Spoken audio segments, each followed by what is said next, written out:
Boa noite, galera vascaína.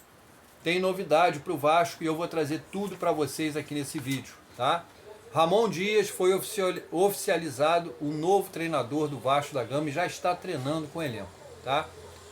O Vasco tem algumas novidades, alguns jogadores que podem chegar e outros que podem sair.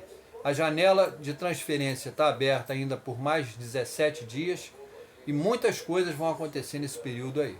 Por exemplo, o Pedro Raul, que veio como um grande centroavante, vice-artilheiro do ano passado do Brasileirão, não vingou no Vasco, teve oportunidade, não aproveitou até o momento.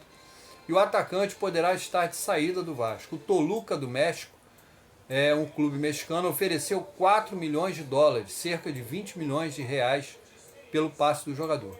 A negociação está acontecendo e o jogador pode sair do Vasco. O Vasco ganharia o dobro, né? O Vasco investiu 10 milhões e ganharia 20, num pequeno período de tempo. O Vasco tem dívidas por contratações de jogadores com clubes que ele não saldou. Então o Vasco, em certo ponto, dando calote em alguns clubes aí, e isso aí queima a imagem do Vasco, até para futuras negociações, né? Um exemplo disso foi o Matheus Carvalho, que foi adquirido junto ao Náutico. O Vasco deve 300 mil reais desde abril de 2023.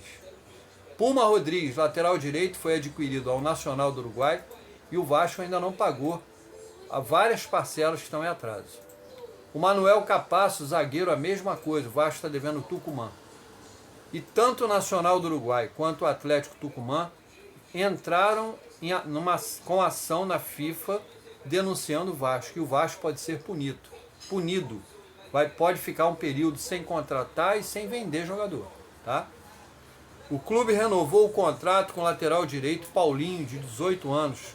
O Vasco renovou por mais 5 anos com o garoto, tá?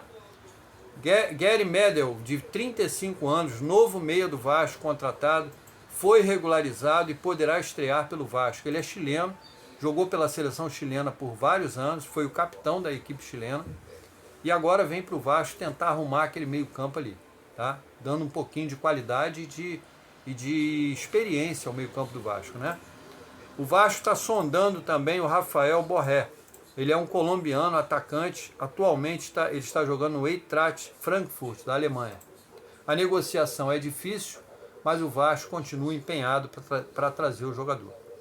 O clube também negocia com Jorge Carrascal, meio-campo do CSKA da Rússia. O Vasco tenta trazer o jogador por empréstimo, com opção de compra, tá? Peço à galera vascaína que se inscreva no canal, que deixe um like, e amanhã a gente vai trazer mais novidades do Vasco para vocês. Espero trazer notícias boas. Um abraço a todos, uma boa noite, até amanhã, galera.